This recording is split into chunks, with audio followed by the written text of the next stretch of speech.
Eros and Civilization, a Philosophical Inquiry into Freud by Herbert Marcuse. This is Chapter 5, Philosophical Interlude. Freud's theory of civilization grows out of his psychological theory.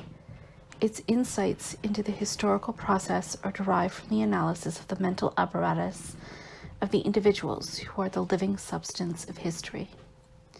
This approach penetrates the protective ideology insofar as it views the cultural institutions in terms of what they have made of the individuals through whom they function.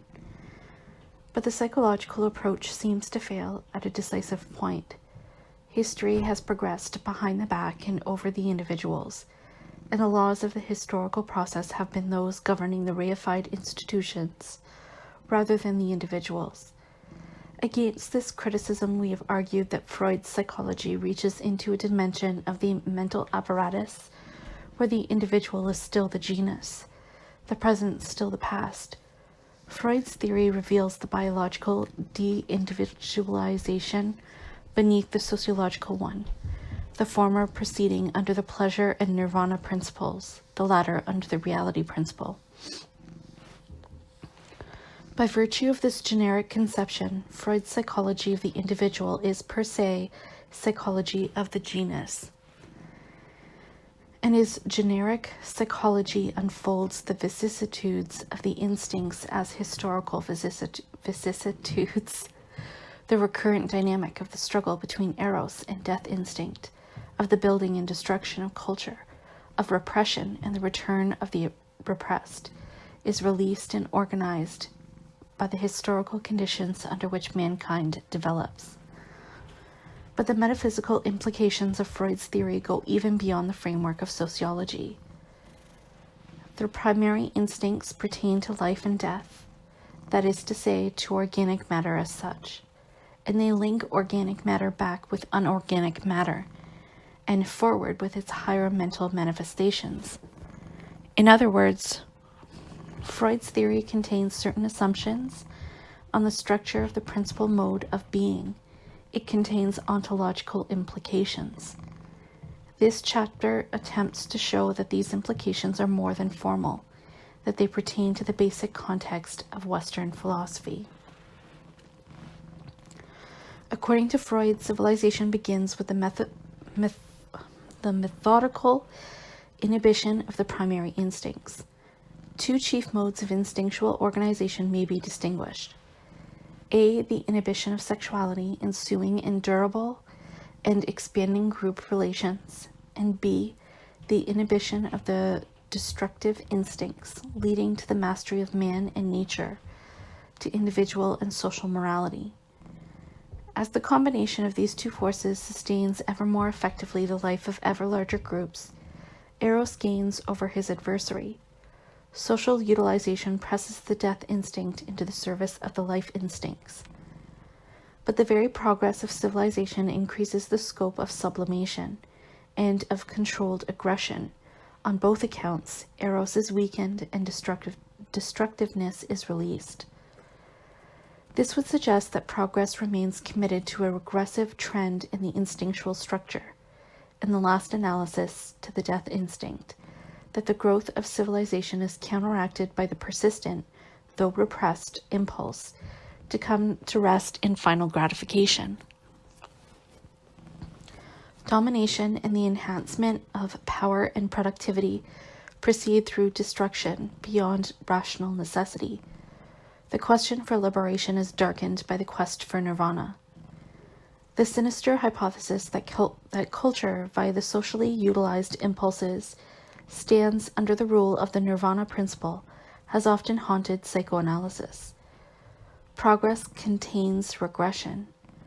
From his notion of the trauma of birth, Otto Rank came to the conclusion that culture establishes on an ever larger scale protective shells which reproduce the intrauterine state. Every comfort that civilization and technical knowledge continually strive to increase only tries to replace by durable substitutes the primal goal from which it becomes ever further removed. Ferenczi's theory, especially his idea of a genitofugal libido, tends to the same conclusion. and Geza Roheim considered the danger of object loss, of being left in the dark, as one of the decisive instinctual motives in the evolution of culture. The persistent strength of the nirvana principle in civilization illuminates the scope of the constraints placed upon the culture building power of Eros. Eros creates culture in his struggle against the death instinct. He strives to preserve being on an ever larger and richer scale in order to satisfy the life instincts, to protect them from the threat of non-fulfillment, extinction. It is the failure of Eros, lack of fulfillment in life, which enhances the instinctual value of death. The manifold forms of regression are unconscious protest against the insufficiency of civilization, against the prevalence of toil over pleasure, performance over gratification. An innermost tendency in the organism militates against the principle which has governed civilization and insists on return from alienation. The derivatives of the death instinct join the neurotic and perverted manifestations of Eros in this rebellion. Time and again, Freud's theory of civilization points up these counter-trends. Destructive as they appear in the light of the established culture, they testify to the destructiveness of what they strive to destroy, repression. They aim not only against the reality principle, at non-being, but also beyond the reality principle, at another mode of being. They betoken the historical character of the reality principle, the limits of its validity and necessity. At this point, Freud's metapsychology meets a mainstream of Western philosophy. As the scientific rationality of Western civilization began to bear its full fruit, it became increasingly conscious of its psychical implications. The ego, which undertook the rational transformation of the human and natural environment, revealed itself as an essentially aggressive, offensive subject, whose thoughts and actions were designed for mastering objects. It was a subject against an object. This a priori antagonistic experience defined the ego cogitans as well as the ego agens. Nature, its own as well as the external world, were given to the ego as something that had to be fought, conquered, and even violated. Such was the precondition for self-preservation and self-development. The struggle begins with the perpetual internal conquest of the lower faculties of the individual, his sensuous and appetitive faculties. Their subjugation is, at least since Plato, regarded as a constitutive element of human reason, which is thus in its very function repressive. The struggle culminates in the conquest of external nature, which must be perpetually attacked, curbed, and exploited in order to yield to human needs. The ego experiences being as provocation, as project. It experiences each existential condition as a restraint that has to be overcome, transformed into another one. The ego becomes preconditioned for mastering action and productivity even prior to any specific occasion that calls for such an attitude.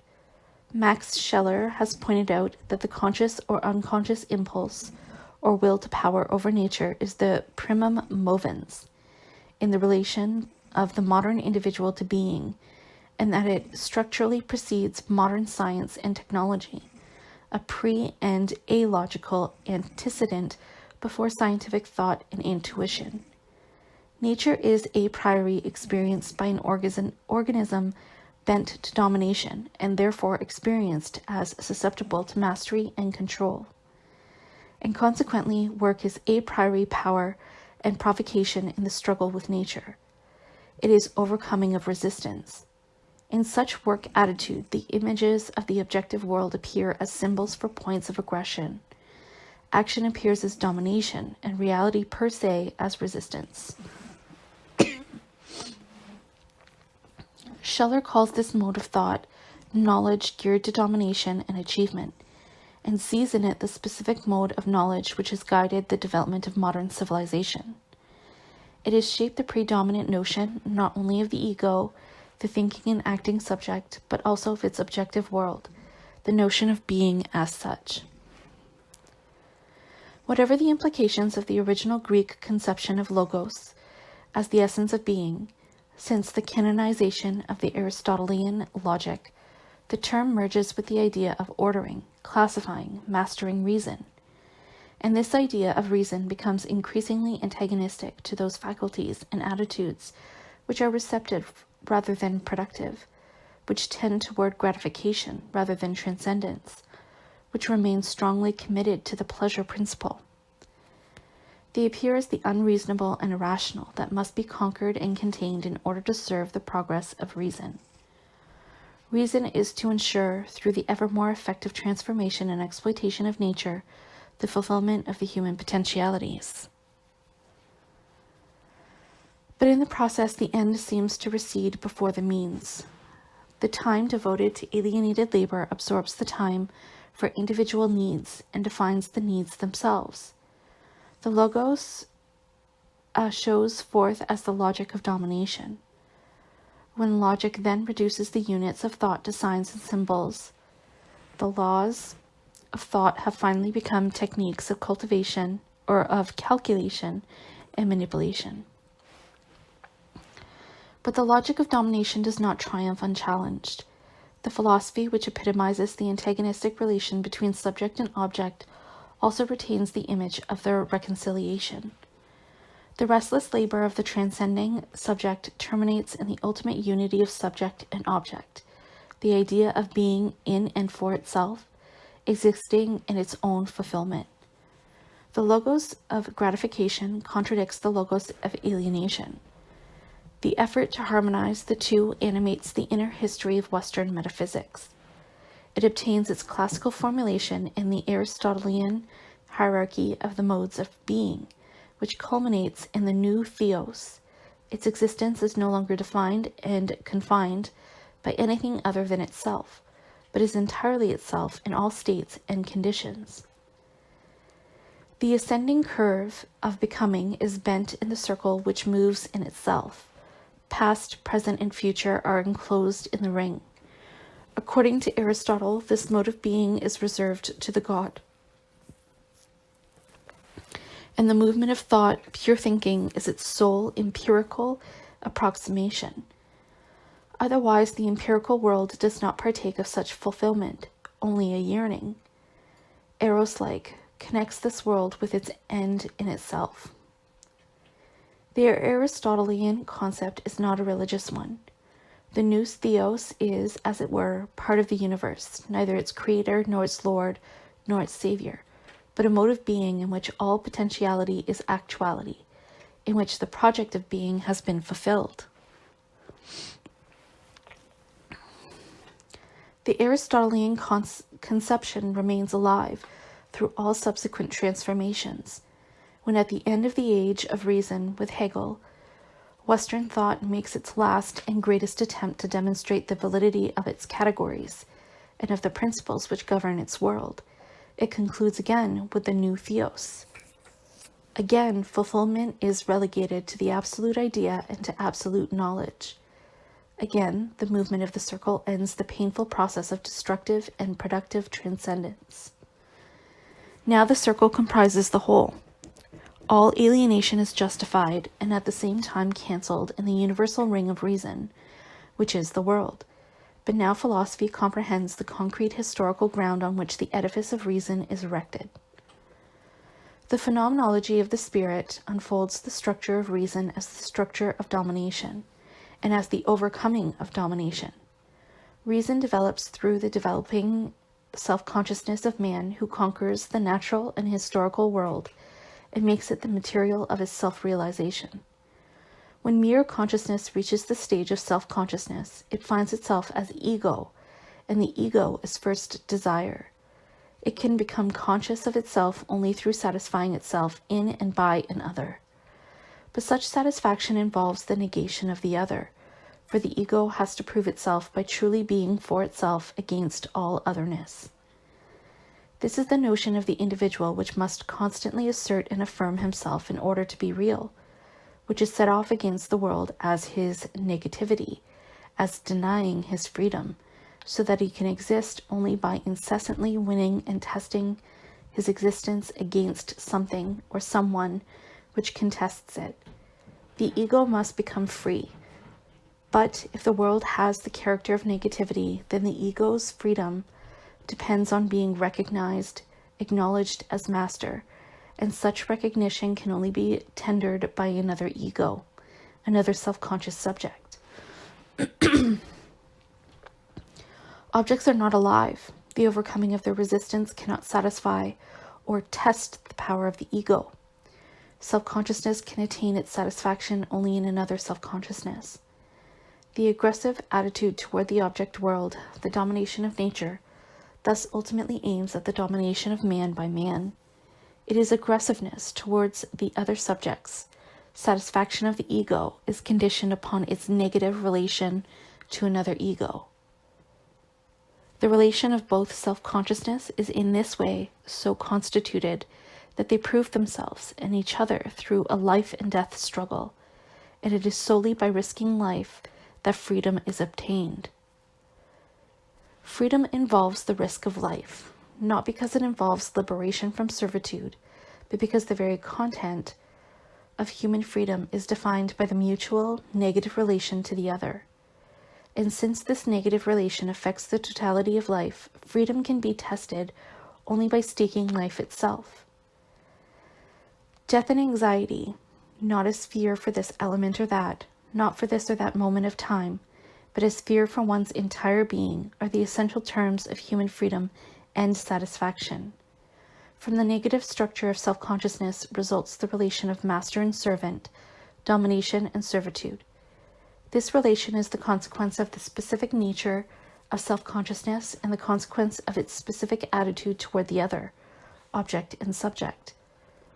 But the phenomenology of the spirit would not be the self-interpretation of Western civilization if it were nothing more than the development of the logic of domination. The phenomenology of the spirit leads to the overcoming of that form of freedom which derives from the antagonistic relation to the other. And the true mode of freedom is not the incessant activity of conquest, but its coming to rest in the transparent knowledge and gratification of being. The ontological climate which prevails at the end of the phenomenology is the very opposite of the Promethean dynamic. The wounds of the spirit heal without leaving scars. The deed is not everlasting. The spirit takes it back into itself, and the aspect of particularity, individuality, present in it, immediately passes away. Mutual acknowledgement and recognition are still the test for the reality of freedom, but the terms are now forgiveness and reconciliation. The word of reconciliation is the objectively existent spirit which apprehends in its opposite the pure knowledge of itself qua universal essence, a mutual recognition which is absolute spirit. These formulations occur at the decisive place where Hegel's analysis of the manifestations of the spirit has reached the position of the self-conscious spirit, its being in and for itself. Here, the negative relation to the other is ultimately in the existence of the spirit as new, transformed into productivity, which is receptivity, activity, which is fulfillment. Hegel's presentation of his system in his encyclopedia ends on the word enjoys. The philosophy of Western civilization culminates in the idea that the truth lies in the negation of the principle that governs this civilization. Negation in the twofold sense that freedom appears as really only in the idea, and that the endlessly projecting and transcending productivity of being comes to fruition in the perpetual peace of self-conscious receptivity. The phenomenology of the spirit throughout preserves the tension between the ontological and the historical content. The manifestations of the spirit are the main stages of Western civilization. But these historical manifestations remain affected with negativity. The spirit comes to itself only in and as absolute knowledge. It is at the same time the true form of thought and the true form of being. Being is in its very essence reason. But the highest form of reason is, to Hegel, almost the opposite of the prevailing form.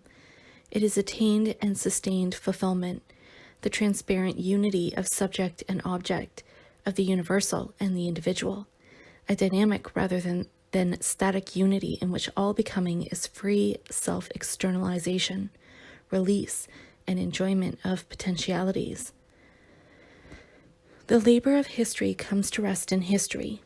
Alienation is cancelled, and with it transcendence and the flux of time. The spirit overcomes its temporal form, negates time.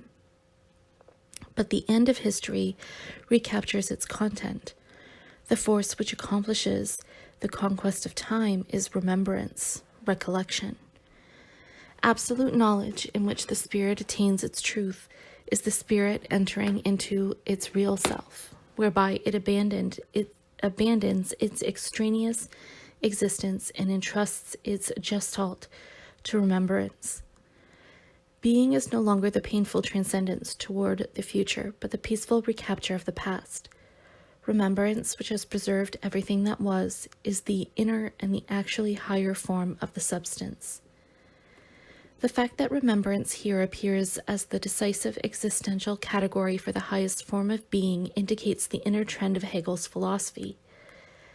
Hegel replaces the idea of progress by that of a cyclical development which moves, self-sufficient, in the reproduction and consummation of what is. This development presupposes the entire history of man, his subjective and objective world, and the comprehension of his history, the remembrance of his past. The past remains present. It is the very life of the spirit, which has been decided, or which has been decides on what is, or what has been decides on what is. Freedom implies reconciliation, redemption of the past. If the past is just left behind and forgotten, there will be no end to destructive transgression. Somehow the progress of transgression must be arrested. Hegel thought that the wounds of the spirit heal without leaving scars. He believes that, on the attained level of civilization, with the triumph of reason, freedom had become a reality. But neither the state nor society embodies the ultimate form of freedom. No matter how rationally they are organized, they are still afflicted with unfreedom. True freedom is only in the idea. Liberation thus is a spiritual event. Hegel's dialectic remains within the framework set by the established reality principle. Western philosophy ends with the idea with which it began. At the beginning and at the end, in Aristotle and in Hegel, the supreme mode of being, the ultimate form of reason and freedom, appear as new, spirit, Geist. At the end and at the beginning, the empirical world remains in negativity, the stuff and the tools of the spirit, or of its representatives on earth. In reality, neither remembrance nor absolute knowledge redeems that which was and is. Still, this philosophy testifies not only to the reality principle which governs the empirical world, but also to its negation. The consummation of being is not the ascending curve, but the closing of the circle, the return from alienation. Philosophy could conceive of such a state only as that of pure thought. Between the beginning and the end is the development of reason as the logic of domination, progress through alienation. The repressed liberation is upheld in the idea and in the ideal. After Hegel, the mainstream of Western philosophy is exhausted. The logos of domination has built its system, and what follows is epilogue. Philosophy survives as a special and not very vital function in the academic establishment. The new principles of thought develop outside this establishment. They are qualitatively novel and committed to a different form of reason, to a different reality principle. In metaphysical terms, the change is expressed by the fact that the essence of being is no longer conceived as logos. And with this change in the basic experience of being, the logic of domination is challenged. When Schopenhauer defines the essence of being as will, it shows forth as insatiable want and aggression, which must be redeemed at all cost. To Schopenhauer, they are redeemable only in their absolute negation. Will itself must come to rest, to an end. But the ideal of nirvana contains the affirmation, the end is fulfillment, gratification. Nirvana is the image of the pleasure principle.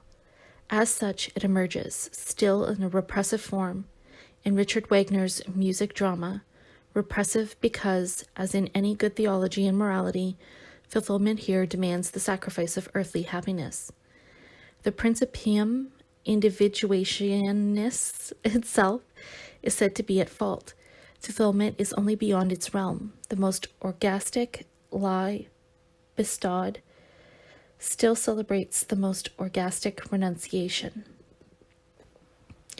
Only Nietzsche's philosophy surmounts the ontological tradition, but his indictment of the logos as repression and perversion of the will to power is so highly ambiguous that it has often blocked the understanding. First, the indictment itself is ambiguous. Historically, the logos of domination released rather than repressed the will to power. It was the direction of this will that was repressive toward productive renunciation, which made man the slave of his labor and the enemy of his own gratification. Moreover, the will to power is not Nietzsche's last word. Will, this is the liberator and joy-bringer. Thus I taught you, my friends. But now this also learn, the will itself is still a prisoner. Will is still a prisoner because it has no power over time. The past not only remains unliberated, but unliberated continues to mar all liberation. Unless the power of time over life is broken, there can be no freedom. The fact that time does not recur sustains the wound of bad conscience. It breeds vengeance and the need for punishment, which in turn perpetuate the past and the sickness to death. With the triumph of Christian morality, the life instincts were perverted and constrained. Bad conscience was linked with a guilt against God. In the human instincts were implanted hostility, rebellion, insurrection against the master, father, the primal ancestor and origin of the world.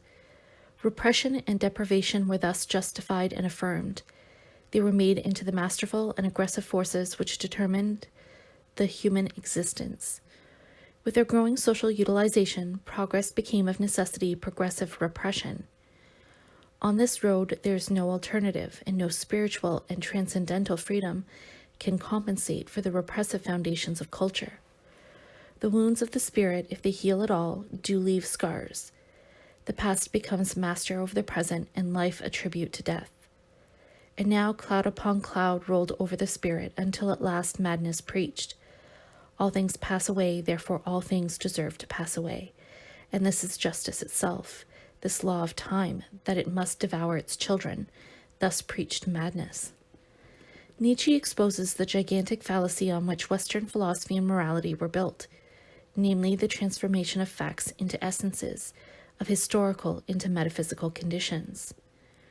The weakness and despondency of man, the inequality of power and wealth, injustice and suffering were attributed to some transcendental crime and guilt.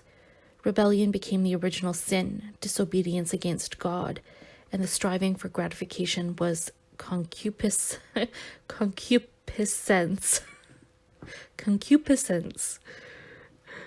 Moreover, this whole series of fallacies culminated in the deification of time. Because everything in the empirical world is passing, man is in his very essence a finite being, and death is in the very essence of life. Only the higher values are eternal, and therefore really real.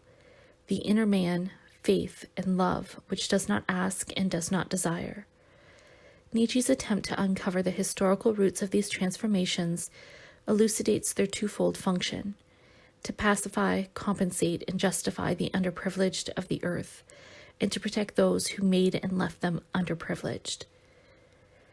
The achievement snowballed and enveloped the masters and the slaves, the rulers and the ruled, in that upsurge of productive repression which advanced Western civilization to ever higher levels of efficacy. However, growing efficacy involved growing degeneration of the life instincts, the decline of man. Nietzsche's critique is distinguished from all academic social psychology by the position from which it is undertaken. Nietzsche speaks in the name of a reality principle fundamentally antagonistic to that of Western civilization. The traditional form of reason is rejected on the basis of the experience of being as end in itself, as joy, lust, and enjoyment. The struggle against time is waged from this position. The tyranny of becoming over being must be broken if man is to come to himself in a world which is truly his own. As long as there is the uncomprehended and unconquered flux of time, senseless loss, the painful it was, that will never be again, being contains the seed of destruction which perverts good to evil, and vice versa. Man comes to himself only when the transcendence has been conquered, when eternity has become present in the here and now. Nietzsche's conception terminates in the vision of the closed circle, not progress, but the eternal return. All things pass, all things return. Eternally turns the wheel of being. All things die, all things blossom again. Eternal is the year of being. All things break, all things are joined anew. Eternally the house of being builds itself the same. All things part, all things welcome each other again. Eternally the ring of being abides by itself. In each now, being begins. Round each here turns the sphere of there. The center is everywhere. Bent is the path of eternity. The closed circle has appeared before, in Aristotle and Hegel, as the symbol of being as end in itself. But while Aristotle reserved it to the new theos, while Hegel identified it with the absolute idea, Nietzsche envisages the eternal return of the finite exactly as it is, in its full concreteness and finiteness. This is the total affirmation of the life instincts, repelling all escape and negation. The eternal return is the will and vision of an erotic attitude toward being, for which necessity and fulfillment coincide.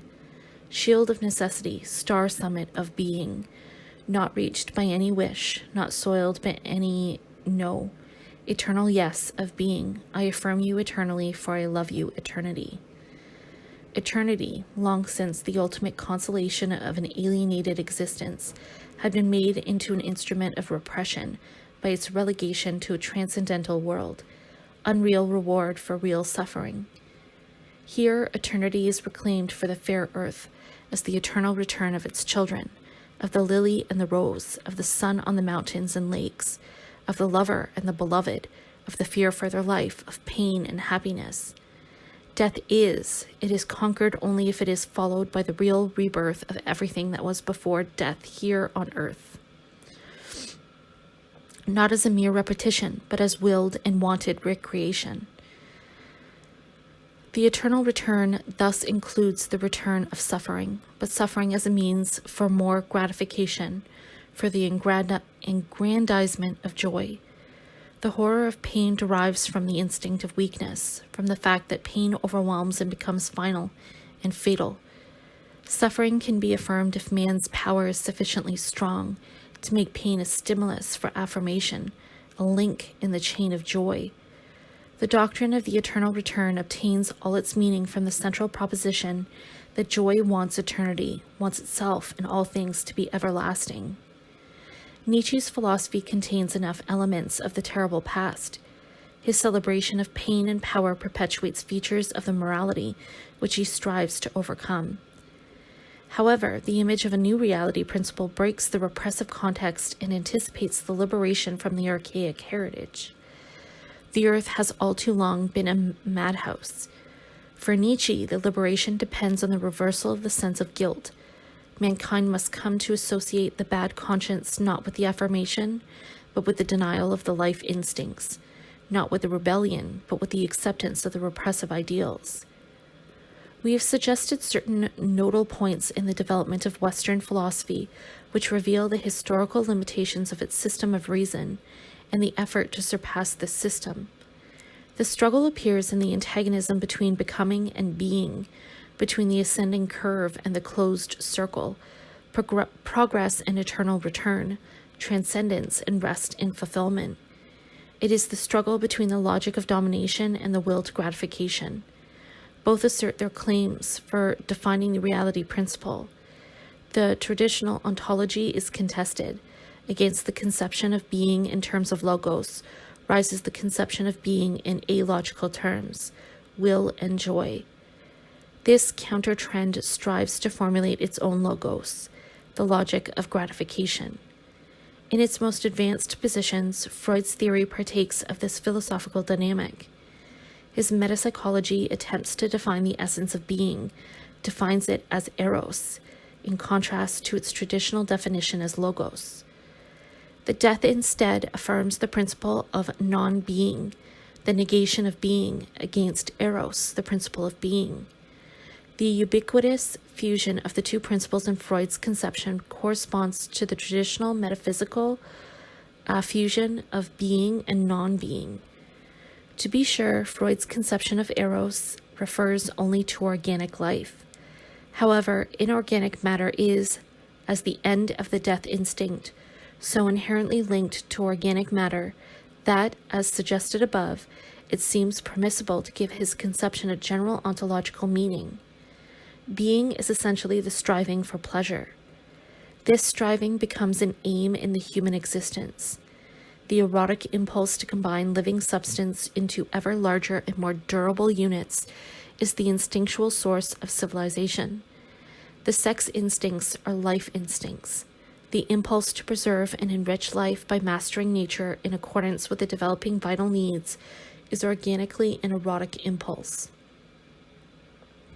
Anank is experienced as the barrier against the satisfaction of the life instincts, which seek pleasure, not security, and the struggle for existence is originally a struggle for pleasure.